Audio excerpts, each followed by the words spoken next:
This is a quick review of the DEFIANT Electronic Keypad Deadbolt Model 32GA8X2D01AA. That's a mouthful. It's a square-shaped electronic keypad deadbolt, and this one's finished in satin nickel. You can also choose from aged bronze and matte black.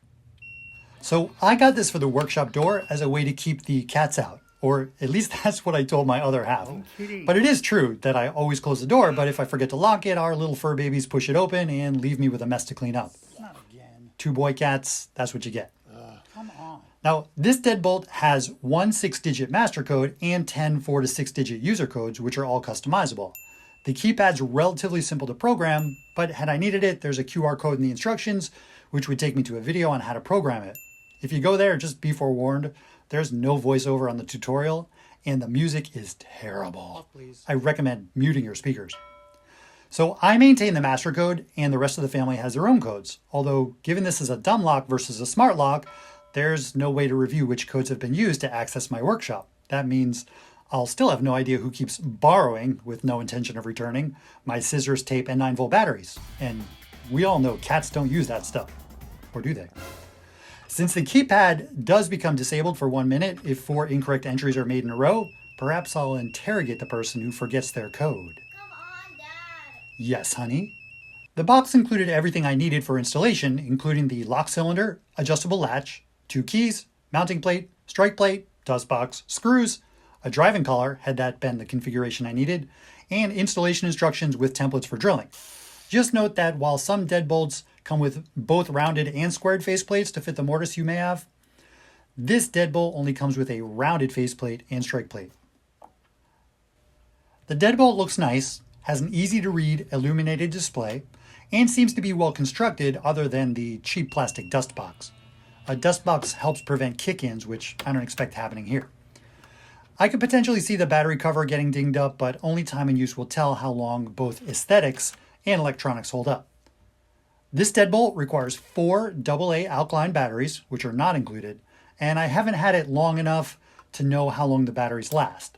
Luckily, the lock button will flash yellow when the batteries need to be replaced, and of course, if I disregard the indicator and the batteries die, I can always use the keys to unlock or lock the door, assuming I haven't lost them.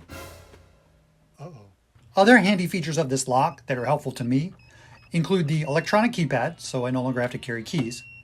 I can lock the door quickly by simply pressing the lock button. There's a volume control for the beeps, which is great because I detest unnecessary beeping anything. And there's an auto lock function, which can be set to lock the door within 10 to 99 seconds. The default is 10 seconds. And that way the cats will need to work pretty fast if they're going to slip by me into the workshop now. Sorry, kittens. Features I'm less likely to use, which may be handy for some, include the 5 4-digit single entry codes, which are codes that can only be used once, and vacation mode, which disables all codes other than the master code. Now that I think about it, vacation mode might be helpful to catch the battery stealing, scissor swindling, tape tampering thief. Busted. As far as installation and the instructions, the lock was fairly easy for me to install given I was replacing another deadbolt with a 2 3/8 inch back set, although I did have to fine tune the door jamb. Whomever originally drilled it, and it wasn't this guy, referring to myself awkwardly in the third person, wasn't much for details. I mean, who uses a 2x4 as a door jamb? They just used what they had, I guess. So I had to do some fine tuning and improvise a little to make it work for me, but for those folks starting from scratch, the instructions include a template to properly drill the door, but be aware the instructions are a bit vague when it comes to lining up drilling and chiseling the mortise on the door jamb for the strike plate and dust box. This lock can be used with back sets of 2 3/8 of an inch and 2 3/4 of an inch, given the latch is adjustable. And it can be used in hole diameters of 2 1/8 and 1 1/2 inches. Door thickness should be between 1 3/8 of an inch to 2 inches, according to the instructions. And I should mention there's a QR code in the instructions that claims to link to quick and easy 3D installation instructions available in the BILT app. And I have to admit, I checked out the app. It's pretty cool.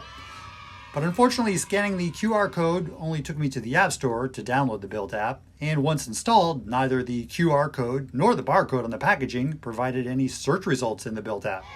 So, dead end.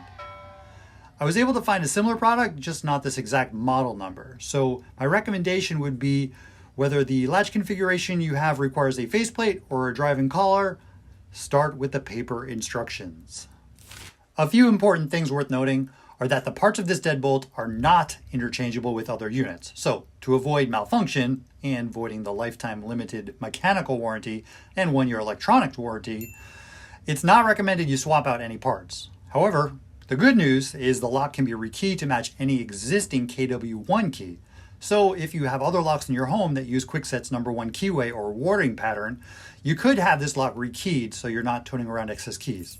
Of course, the whole reason I got this is so I can use a code instead of a key. Anyway, just note you could not rekey this to match a Schlage key, only Kwikset's #1. The only things that could improve this product, which are typical in this world of IoT, that's Internet of Things, would be Wi-Fi connectivity along with a smartphone app to allow for easier programming, remote locking and unlocking, and the ability to monitor whose codes have been used to unlock the door. As I mentioned before, this is not a smart lock. The only way to hack it is with a crowbar, a sledgehammer, or a kick hard enough to break the plastic dust plate. Not likely. Anyway, while a smart lock would be nice, it would also be more expensive. To wrap up, I'm happy with this DEFIANT Electronic Deadbolt, and I'm considering getting another one for the basement bulkhead door since I never seem to have my keys handy when I need them. I hope this video has been helpful. Thanks for watching.